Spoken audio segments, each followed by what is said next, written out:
Yes, good afternoon tenth class.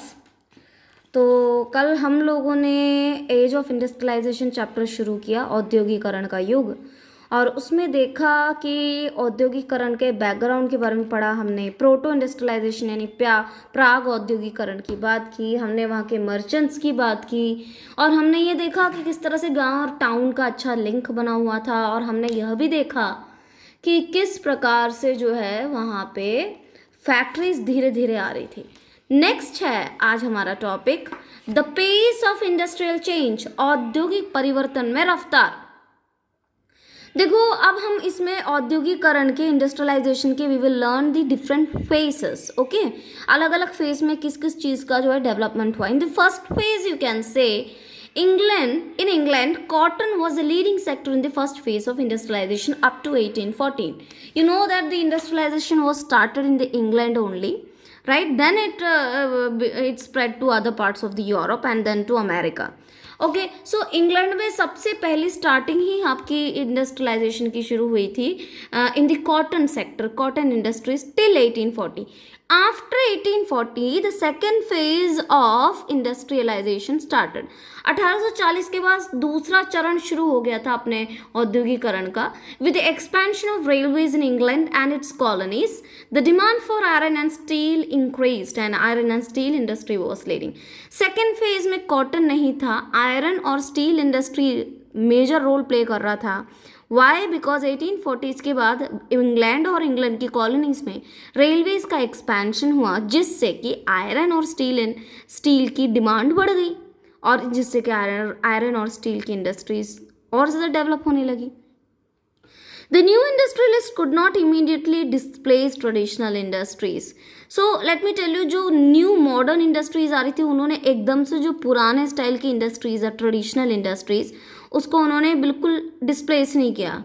Traditional industries भी industrialisation के first second phase में बहुत इंपॉर्टेंट थे।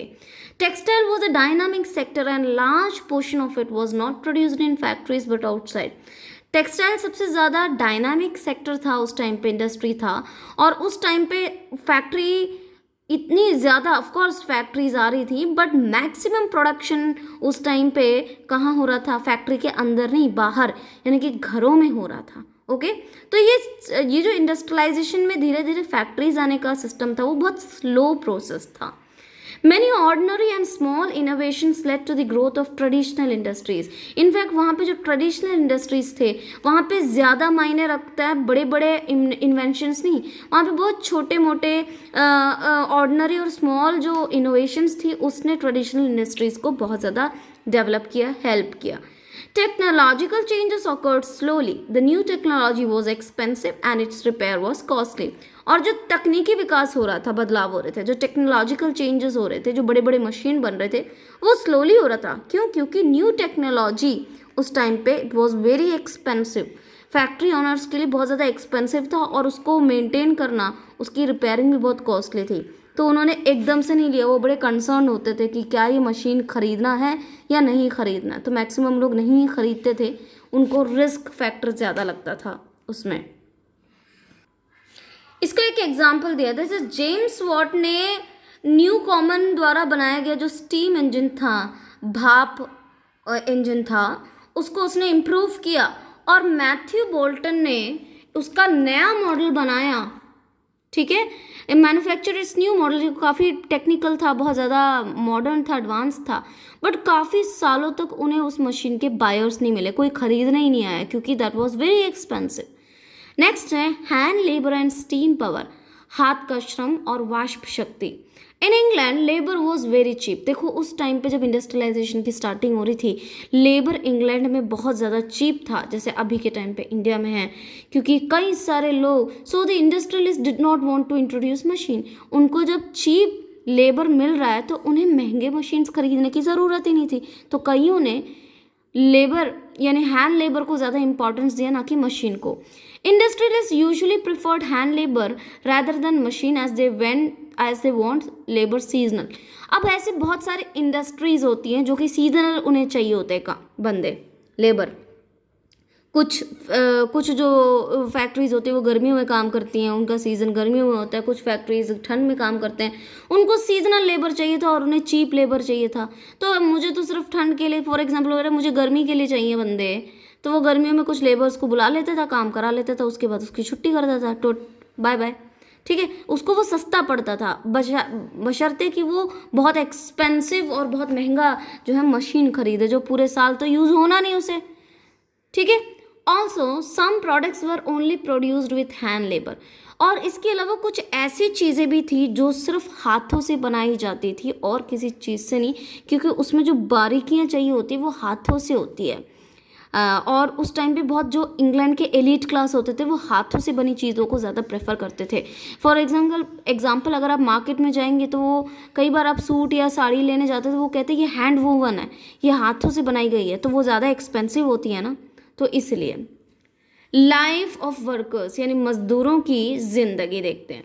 Many people started migrating from villages to town. कई सारे लोग जो हैं गांव से शहरों में नौकरी के उम्मीद से आने लगे थे। If you have a relative or a friend in a factory then you are more likely to get the job. अगर आपका कोई नौकरी कैसे मिलती है, अगर किसी का कोई रिलेटिव या जान पहचान वाला पहले से शहर में फैक्ट्री में काम कर रहा है तो उनके थ्रू जो है जॉब जल्दी उनको मिल जाती थी कई सारे लोगों को। ये तो आज भी होता है,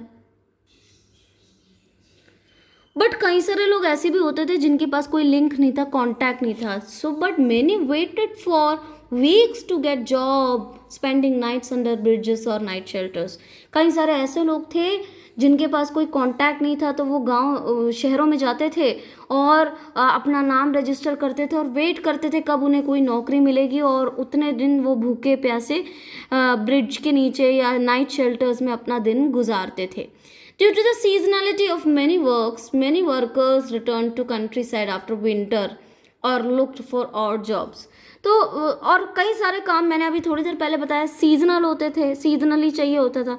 तो जब सीज़न ख़त्म हो जाता था तो वे वापस कहीं तो अपने गांव लौट जाते थे, और कुछ तो जो है उधर उधर की दूसरी छोटी मोटी नौकरी और जॉब्स ढूंढते थे।